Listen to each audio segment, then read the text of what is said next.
All right, Anthony Joshua deserves all the credit in the world for being the second man to not only defeat Pulev, but knock him out as well. With that being said, if you like this video, give it a thumbs up, sub to the channel, and hit that bell.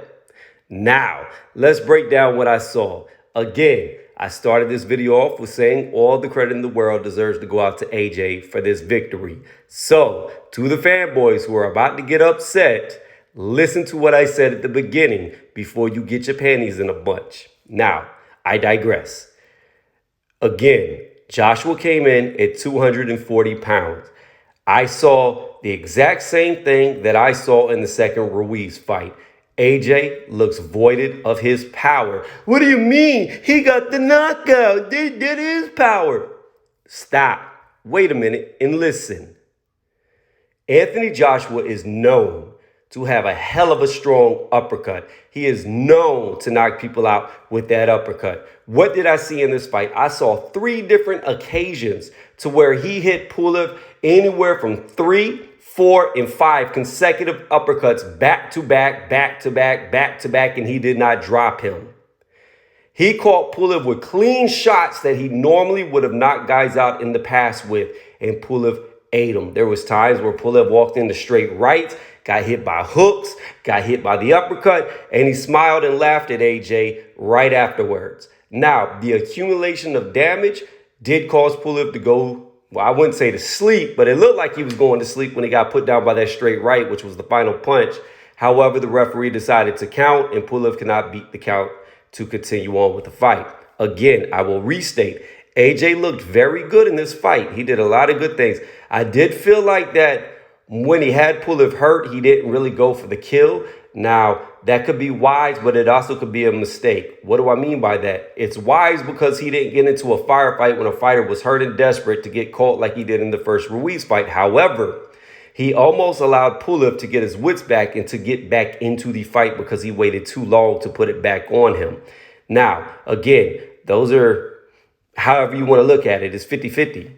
You could say that he was being cautious and he didn't want to get caught, and tactically that's a smart move. Or you could say tactically it's a bad move because he was letting a guy who was right there on the verge of going out recover too long, too much. So there's both sides to that argument. Again, very good fight by AJ. AJ did exactly what I thought he was going to do.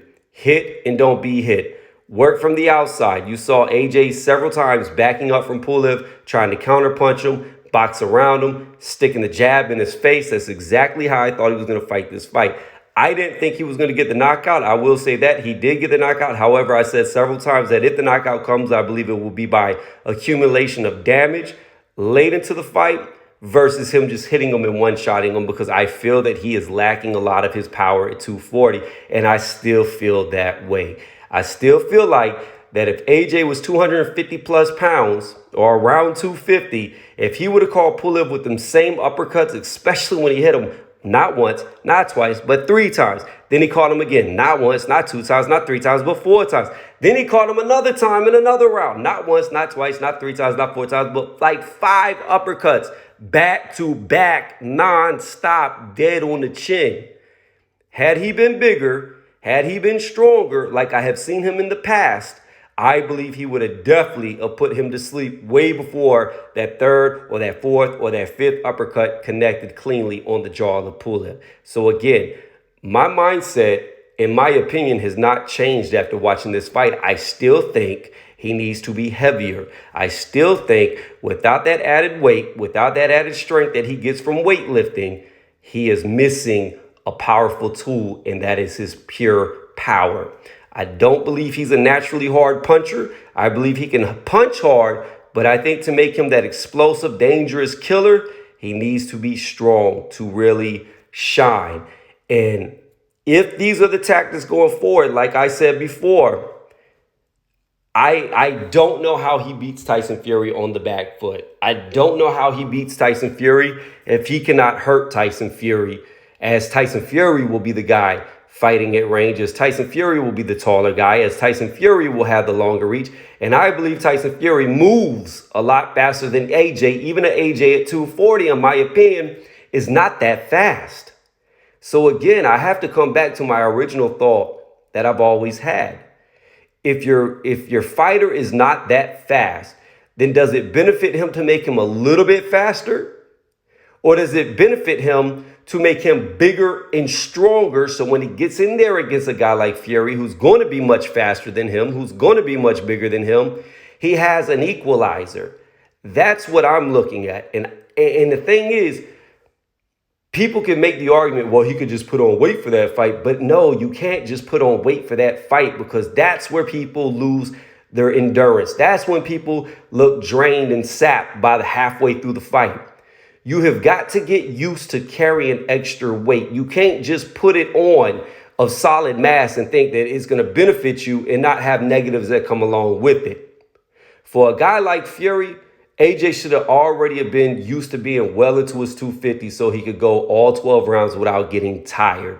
The thing is, if he does pack on weight, and if Fury does fight him like Fury normally fights, I could see AJ getting tired, to the fact of where that added strength would not be beneficial to him past the 6th round. But that's the boat they have put him in.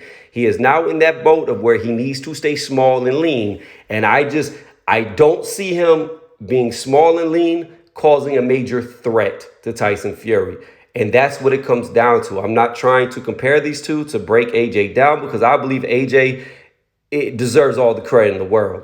I'm just talking about his future and him becoming undisputed, and him, let me say it my way, unifying the complete division of the heavyweight division. Like that's how I see it. Like, that's the end goal, to get all the belts. And I don't see how him being 240, looking like he has less power but a little more speed, is going to help him against a guy who's going to be faster than AJ, even if AJ was 200 pounds even. No matter what weight AJ comes in at, Tyson Fury is going to be faster. Not only is he going to be faster, but now Tyson Fury has done the exact opposite of what Anthony Joshua is doing. He's packing on weight. I believe he was around 280 when he fought Wilder in the last fight, and he still looked very trim for his height. That's what people got to understand. He's 6'9", and he still looked very trim to be 280. Like, to me, it looked like he could put on even more weight and not be massive for his height. So, and it didn't make him tired. You saw Fury was full of energy with 280. I would argue that he looked more full of energy at 280, like he was a lot healthier at that weight than he has been around 250. So that's my concern with AJ. It's not this fight. It's not how he's looked in the past, because I think he looks great. But the end goal is to get all the belts. That is what AJ's end goal has always been. And that's why I tip my hat to him. That's why I give him all the credit in the world. This dude doesn't fight bumps. He doesn't fight tomato cans. He doesn't fight tune-ups. He goes in there and he gives it his all every fight, and he deserves all the respect in the world. But on a tactical side, I do not see how him being 240 pounds is going to help him beat somebody like Tyson Fury. Let me know what y'all think in the comment section. If you made it this far, I know I'm probably going to get thumbs ups, because fanboys can't listen. Fanboys have to jump in and stop you mid-sentence, or stop the video mid-sentence and not actually listen to what's being said. Again, if you agree with me, write in the comment section. If you disagree with me, write in the comment section, and I will respond to you. But I think, especially after seeing this fight and seeing how many clean shots that Joshua landed on Pulev, who I'm not going to use his age against him, but let's just remember Pulev is 39 years old. What do we know about when you get older? Your body doesn't heal as quickly, so therefore you're not as resistant to damage. Keep that in mind. 9 rounds of being hit by hard, clean shots by AJ, he survived. 9 rounds before he went down.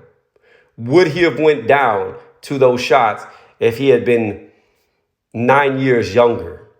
That's another question that you have to ask yourself. I don't know. But what I do know is, from the Andy Ruiz 2 fight into this fight, I think he's missing a whole lot of power.